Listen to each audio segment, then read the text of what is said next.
Okay, we're continuing with this book, Holy Grail Wisdom Quotes by me, Pete Rogers. We're doing Edward Gibbon.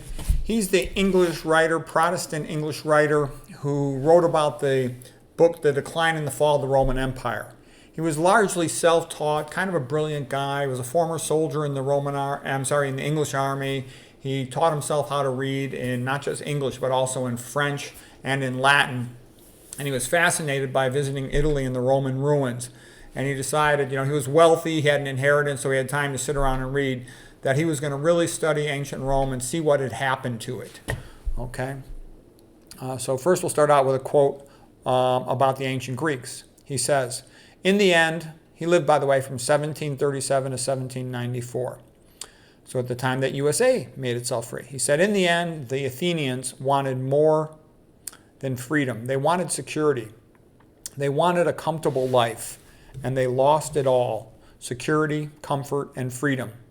When the Athenians finally wanted not to give to society, but for society to give to them, when the freedom they wished for most was freedom from responsibility, then Athens ceased to be free and was never free again.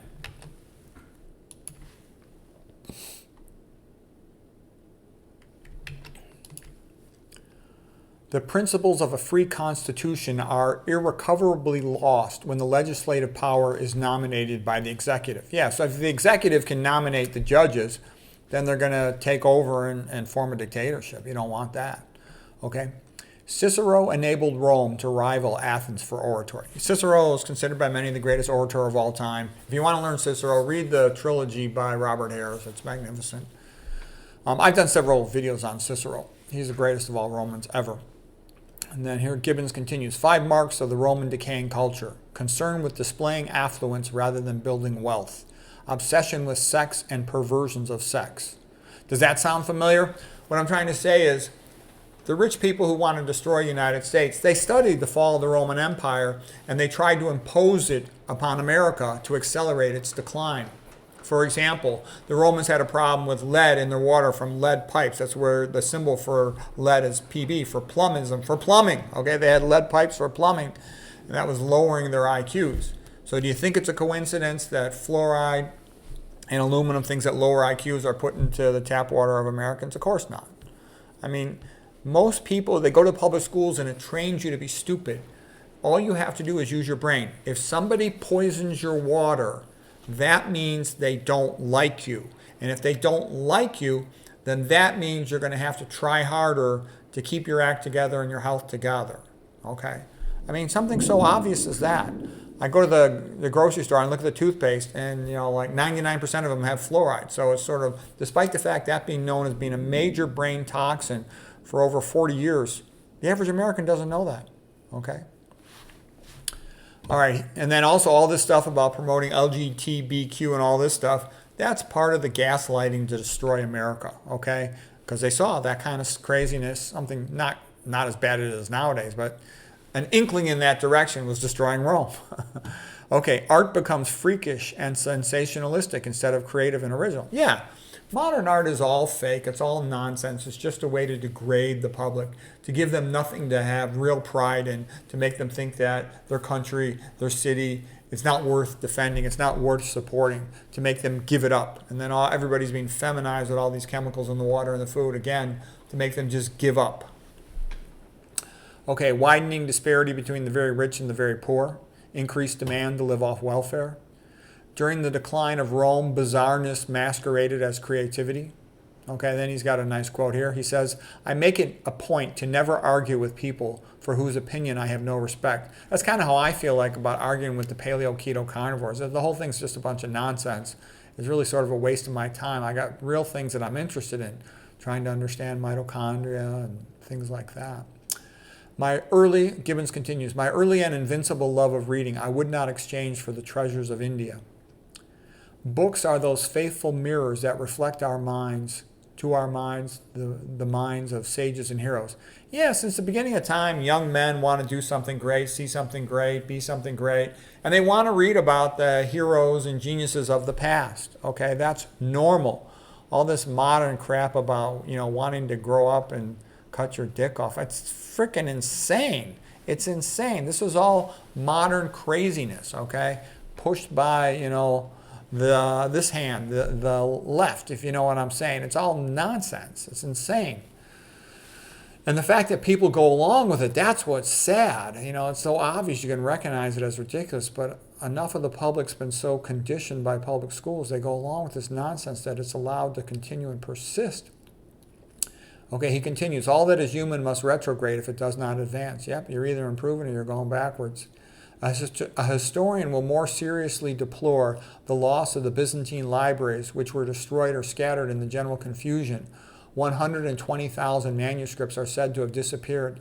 10 volumes might be purchased for a single ducat, and the same ignominious price, too high perhaps for a shelf of theology, included the whole works of Aristotle and Homer, the noblest productions of the sciences and literature of ancient Greece. Yeah, so what he's saying is, the Muslims, when they conquered the Byzantine Empire, the Eastern Roman Empire, they burnt down the manuscripts, okay? And it reminded me of in 642 AD when they had captured, the Caliph Umar had captured Alexandria in Egypt. He was said to have said, if the books agree with the Quran, they're duplicative, we don't need them. And if they disagree with the Quran, then they should be burned. And burnt down the manuscripts of Alexandria Library in 642 AD. And so what I'm trying to say is, not all cultures have equal interest in academics, okay? If you open the you-know-what down south, you're not importing a bunch of scholars that are going to increase knowledge in this country. You're importing a bunch of, trouble, okay?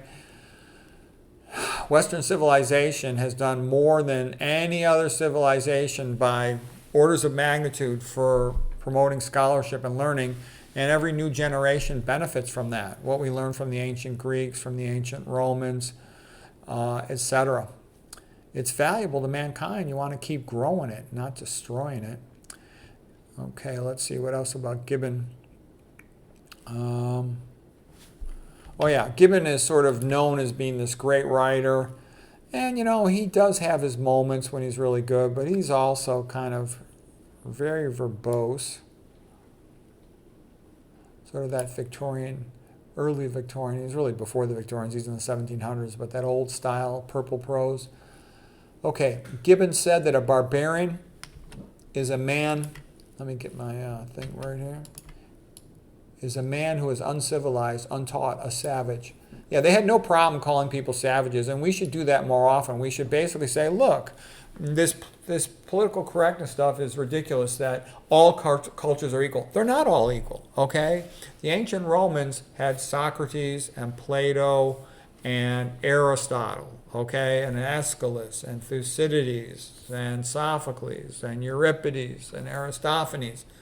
They had tons of geniuses, okay? There was nothing like the ancient Greeks, okay? Some modern culture, that's, still doesn't have a written language, is practicing cannibalism out in the jungle. That's not equal to the ancient Greeks, and it's insane to think that it is. But people going along with all this multiculturalism, that all cultures are equal, is nonsense, and it's being used to destroy Western civilization so that people won't defend it. And if you don't defend it, you will lose it. And what will replace it is, drag queen story hour and slavery, okay? That's what the alternative is in the modern world, sadly. Okay, continuing. Gibbon says, the educated man by reading and reflection multiplies his own experience and lives in the distant ages and remote countries, while the illiterate person is rooted to a single spot and confined to a few years' existence, surpasses but very little his fellow laborer, the ox, in the exercise of his mental faculties. And now a lot of people might say, oh, how stuck up he is, whatever. But, unless you appreciate scholarship, you're not going to want to make the effort to do it. And it's normal for scholars to think that whatever they do is the most important thing. Aristotle used to say, philosophers and thinkers, they do what is most godlike. Therefore, philosophers are the best men. So it's kind of normal that people think whatever they do is the most important thing. Percy Bysshe Shelley, the romantic poet, English poet, used to think that poets should rule the world. Okay, now Percy Bysshe Shelley, by the way, was kind of crazy and a bit of a jerk, but still, the point is made. People think whatever they do is more important probably than it is. Okay, continuing with Edward Gibbon. The Goths were thought to have originated from the modern country of Scandinavia and the adjacent island called Gotland. Visigoths were the Western Goths. Ostrogoths were the Eastern Goths. Okay, fine. Gibbons continues. Every man who rises above the common level has received two educations. The first from his teachers, the second more personal and more important from himself. The best part of every man's education is that which he gives himself. Conversation enriches understanding, but solitude is the school of genius. If a man were called to fix the period of history of the world during which the condition of the human race was most happy and prosperous, he would without hesitation name that which elapsed from the death of Domitian to the accession of Commodus. Okay, so remember Commodus was the son of Marcus Aurelius, featured in the movie Gladiator, and he was a jerk. Okay, the various modes of worship which prevailed in the Roman world were all considered by the people as equally true, by the philosopher as equally false, and by the magistrate as equally useful. And thus toleration produced not only mutual indulgence, but even religious concord. The voice of history is often little more than the organ of hatred or flattery. Okay, and by the way, I do say here that Gibbon's one to talk. He was quite anti-Catholic. Anti-Christian in general, sort of anti-Catholic in particular. And he tried to some extent to blame the fall of Rome on the Catholics. After the sack of Rome by Alaric the Goth, Roman Western Empire continued to decline. The center of Western civilization had long since moved to the Eastern Roman Empire, Constantinople, Byzantine. The Eastern Roman Empire reverted back to having Greek as its primary language. And they were proud of their Greek heritage, which is good. Anything you do to preserve the Greeks is good. Okay, just a little bit more on him. The Constantinople, Eastern Roman Empire of the Greeks, after which they styled themselves with some appearance of truth, were the most enlightened and civilized portion of the human species. Yeah, they were real educated. The Catholic Church denounced Calvin, but made a saint of Augustine, even though it's difficult to tell their arguments apart, even with a theological microscope. Well, Calvin was a major asshole, just like Jacques Bourzoon had said. That, what did he say? He said that Martin Luther was like Marx and that Calvin was like Lenin. He was evil. He used to kill heretics and stuff. Okay, and I know Augustine was a bit of a pain in the butt. He's overrated in my opinion. He was a micromanager promoting predestination and kind of Platonic micromanagement. Okay, but there was something very erudite about him. Okay, Edward Gibbon. Persuasion is the resource of the feeble, and the feeble can seldom persuade. Augustus was sensible that mankind is governed by names, nor was he deceived in his expectation that the Senate and the people would submit to slavery, provided they were respectfully assured that they still enjoyed their ancient freedom. Okay, that's it for Edward Gibbons. Hope that was helpful.